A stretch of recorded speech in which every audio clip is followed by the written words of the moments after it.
Wu Chen walked briskly through the crowded streets of Shanghai, his thoughts heavy. The once clear sky above the city had turned into a constant gray, a silent reminder of the damage that was accumulating day by day. The buildings rose like giants of steel and concrete, stealing space from the air, people, and nature. Wu Chen was a civil engineer, one of the many involved in building these behemoths, but he could no longer ignore the growing sense of guilt that assailed him every time he signed a project. If you too feel the need to reflect on how progress impacts our planet, subscribe to the channel for more stories like this. There was a time when his work gave him satisfaction.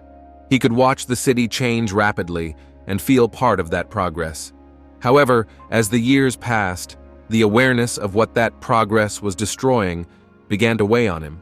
Families who once lived in low-rise houses on the outskirts were being evicted, moved around like pieces on a chessboard.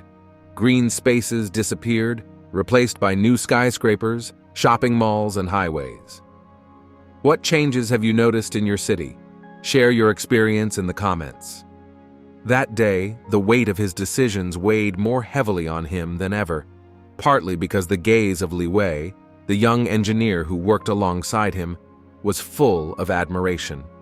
Li Wei was young, ambitious, and he loved modern progress.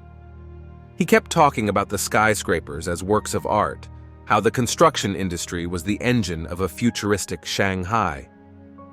Imagine, Li Wei had told him a few hours earlier, in 50 years, our signature will be on these works. We will be part of history.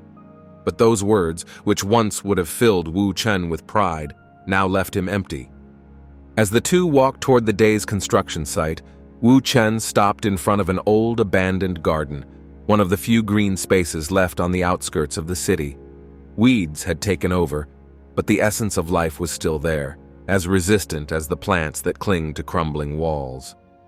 Wu Chen felt connected to that place, not only because he passed by every day, but because that garden was part of his childhood. He often went there with his father, when the neighborhood was still an oasis of tranquility. In one corner, there was an old ginkgo tree that his father had planted when Wu was just a child. The garden, once well-tended and lush, represented everything he was losing: roots, history, connection to the earth.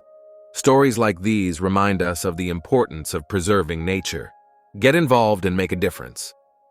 Li Wei watched him curiously. "What's wrong?" he asked, unaccustomed to seeing him so contemplative. Wu Chen looked at him, unsure whether to speak, but then something inside him melted.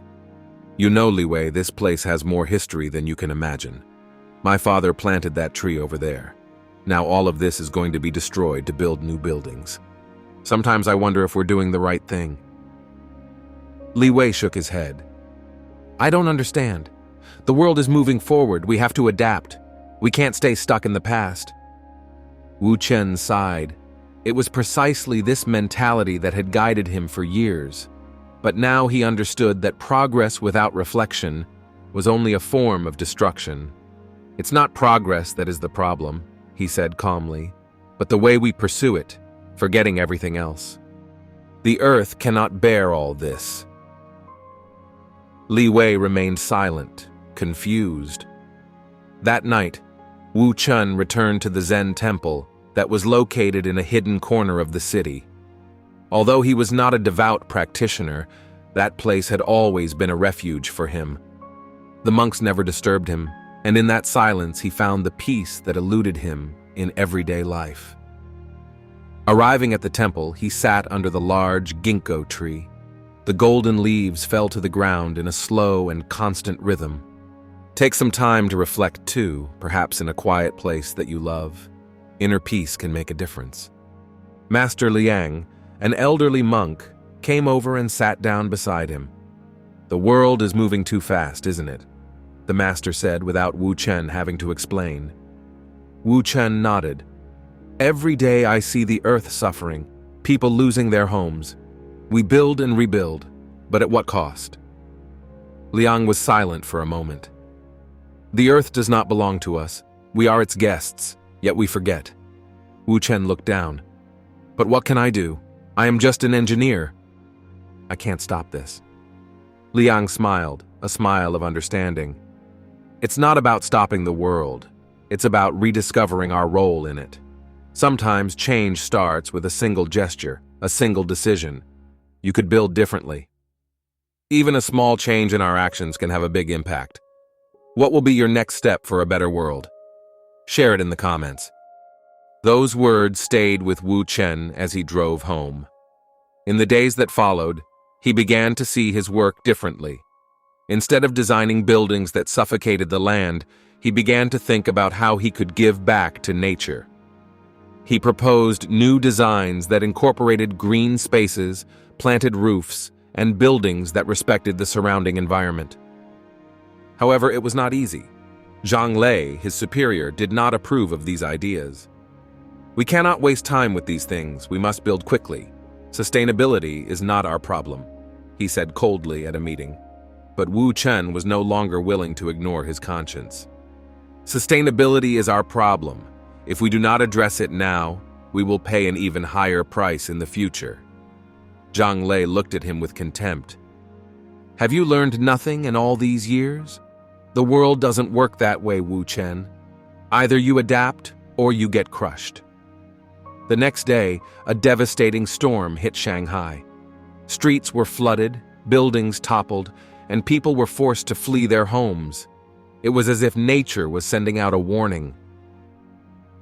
Wu Chen watched the chaos from his office window and knew it was time to act. If you think it's time for change, join us in advocating for a more sustainable future. After the storm, Wu Chen began promoting reconstruction projects that were sustainable and environmentally friendly. He proposed buildings that were resilient to the elements, with large green spaces and solutions for managing rainwater. Despite opposition from Zhang Lei and other colleagues, Wu Chen managed to convince local authorities to test these ideas in a new neighborhood. Li Wei, who had initially been skeptical of these innovations, began to change his mind. After seeing the devastating effects of the storm, he began to understand the importance of what Wu Chen was trying to do. The young engineer decided to follow his example, leaving aside unbridled ambition to embrace a more balanced concept of progress. Wu Chen knew he couldn't change everything in one day, but he found a way. It wasn't about resisting the modern world, but about guiding it toward a future where the land and the city could coexist. And step by step, project by project, Shanghai began to rediscover the balance between man and nature. Don't forget to subscribe for more stories that teach us how to find balance in progress.